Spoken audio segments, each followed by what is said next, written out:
Hello, this is Robert Nathenson. Welcome to this week's Research Minutes, the CPRE Knowledge Hub's weekly podcast featuring interviews with researchers about the latest work being done in the field to help improve education. This week, I speak with Joshua Goodman, Associate Professor of Public Policy at Harvard's Kennedy School of Government, about his study, Intensive College Counseling, and the enrollment and persistence of low-income students. Thank you for joining me. Thanks for having me. Just off the bat, I was wondering if you could describe the focus of your study. The focus of the study is to ask what role college guidance counselors or high school guidance counselors can play in students' decisions about whether to go to college and which college to pick. There's not a lot of evidence about this. Across the U.S., we employ tens of thousands of high school guidance counselors. They tend to be overworked. They have hundreds of students apiece on average. And so we turn to a local organization here in Massachusetts called Bottom Line. Bottom Line is a nonprofit that specializes in providing low-income and first-generation students in Boston, other cities in Massachusetts, and other locations across the country with guidance counselors who focus on a relatively small number of students at a time. And so that's the focus of our study, is to see whether those counselors make a difference in whether the kids go off to college and where they choose to go to college. What helps distinguish this specific piece of research from previous work in the area? I think there are two things. One is that there just isn't a lot of good research on whether college counseling and high-quality advice to students can change their decisions about the college choice. So that's one contribution the study makes. The other is that we're looking at a very particular model, which is an organization that assigns to each student a counselor who spends many hours guiding that student through all aspects of the college enrollment application, enrollment process. And one of the things that distinguishes Bottom Line's model is that the organization is intent on guiding students toward colleges that have a good track record of graduating their students and of not forcing students to incur a lot of debt. So Bottom Line is interested in counseling students not just to go to any college, but to go to colleges that we think are going to, in the end, yield good outcomes for the students themselves. You've done this a little bit already, but I was wondering if you could elaborate, and could you explain how Bottom Line's advising program worked, both for the high school access program component as well as the college success component? Bottom Line employs a number of counselors. Each counselor ends up being assigned to something on the order of 30 high school students. They have two distinct programs. One is a program that is helping students who are in high school through the college application and choice process. So there the counselors are working with the students to figure out what set of colleges they might be interested in applying to work through the filling out of financial aid forms, and ultimately to make whatever choice the student has to make. That's one program called the Access Program. The Success Program is a related but slightly different program that kicks in once the student ends up on a college campus. And there, Bottom Line's counselors work on college campuses where there's a critical mass of these students to help them navigate their time in college, to help them think about how do you select coursework, how do you find academic support when you need it, etc. So two different aspects. One is how do you get into college, and the other is once you're there, how do you stay there and succeed? For a general audience, could you explain what is a regression discontinuity design? So our goal in this study was to provide some rigorous evidence about what would happen if you take two identical students and offer one of them college counseling. The problem is, of course, that students who seek out college counseling or who have good counselors on average are pretty different from the ones who don't. And so we took advantage of a feature of Bottom Line's application process. So Bottom Line is a voluntary program. Students apply, but it turns out Bottom Line wants to give its limited counseling resources to students who it thinks are best prepared to succeed in college. And so they have a high school GPA cutoff as part of the eligibility criteria for being assigned a counselor. And so what we did is we took all the students who applied to Bottom Line, and we ended up comparing the students whose GPAs were just above that threshold and therefore were eligible to get a Bottom Line counselor to students whose GPAs were just below that threshold.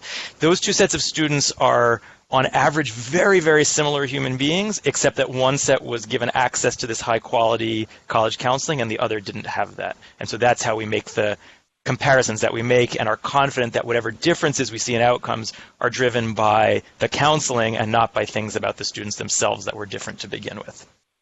This program had some really interesting findings. The program seemed to be highly effective at steering students towards lower cost four-year institutions with higher average graduation rates. Could you elaborate? So it was interesting in our study that, as I said, Bottom Line has a very specific goal. It's not only to get kids to go to college, but to get them to go to colleges where they look like they'll have a good chance of succeeding and not incurring a lot of debt. And so Bottom Line has a list of colleges that it thinks are particularly effective and low cost and high graduation rate that it thinks serves low-income students well. It also has a list of colleges whose track record worries the organization. And so what we found in our study was that the counseling did seem effective at steering students toward these low-cost, high graduation rate institutions that have a good track record of succeeding with students generally and with the first-generation or low-income population that Bottom Line serves. Did you see the effectiveness of the program vary by income status, race and ethnicity, or other demographic characteristics? I'll start by saying that Bottom Line's target population that it works with are generally either low-income students or first-generation or both. In that sense, there isn't a lot of heterogeneity in income and family background. What I will say is we saw, if anything, bigger impacts on students whose first language wasn't English, which we took as a potential suggestion that the complexity of the college admissions process is particularly challenging for students coming from other countries and for whom the jargon in a lot of these forms is particularly opaque. My co-author, Ben Castleman, and another researcher, Andrew Barr, have done follow-up work with the Bottom Line organization that suggests that their program seems to be effective across a wide range of student characteristics, and so it seems a pretty generally impressive program.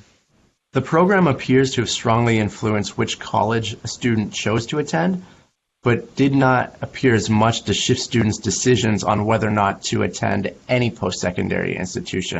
And I was wondering if you could speak to those results.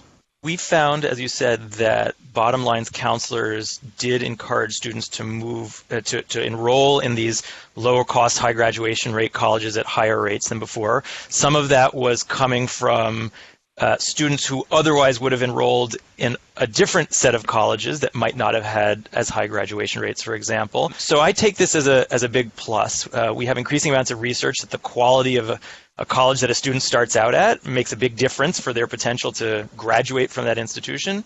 The nature of our study meant that we couldn't say with a lot of precision whether or not overall college enrollment rates were shifted. It's great that you were able to follow students through several years of post-secondary enrollment. Could you discuss what you found for the impact of the program on college persistence? So one of the concerns people have about a lot of interventions designed to get students to enroll in college is that we worry that the student who is pushed into college to enrolling, if they weren't going to do it on their own, may not be able to succeed, and if we follow them for a while, they'll just drop out of college. And no one wants that. No one wants to push students into college only to have them drop out, incur debt, and not end up with a college degree. So we were able to follow students for a few years in this study, not all the way through the end of potential graduation just because not enough time has passed. But what we found was that Bottom Line's intervention not only gets students onto these campuses, but they seem to persist at fairly high rates through the end of the first, second, and even into the third year. And we take that as a sign that, though we can't be sure, that it may be that second program, the success program that helps support the students once they're on campus, is helping them navigate the challenges of being on a college campus for the first time. You described that the cost effectiveness of the program is in the middle of the range of other interventions in this area. How should such cost considerations be incorporated into a discussion of your findings and education interventions more generally? I think the reason we care about cost is that we know that public budgets in education are finite. And so the question is, what's the best way that we can use the education dollars we have to improve the outcomes we care about? And so hiring guidance counselors is not an inexpensive proposition. Whenever you have to pay new or additional employees to work with students, salaries are not trivial costs to public budgets. But what we found is that given the salaries that the college counselors were being paid in this program and the number of students they were serving, that on balance it seemed like this was a relatively cost-effective intervention, and one that what we think is probably scalable. Bottom line has actually been expanding, and there's no reason to think that you couldn't, in other cities and locations around the country, hire young people recently out of college who are capable of advising new generations of high school students about the college enrollment and persistence process. So my final question is about sort of lessons learned. What did you learn about best practices for these sorts of counseling programs that might be of interest to organizations operating in this space? Yeah, so I'll say a few things that have really impressed me about Bottom Line and its program. One is that they wanted them to go to colleges that they thought were going to, in the long run, pay off for these students. So that's one thing. They were being very thoughtful about which colleges they were helping students to explore.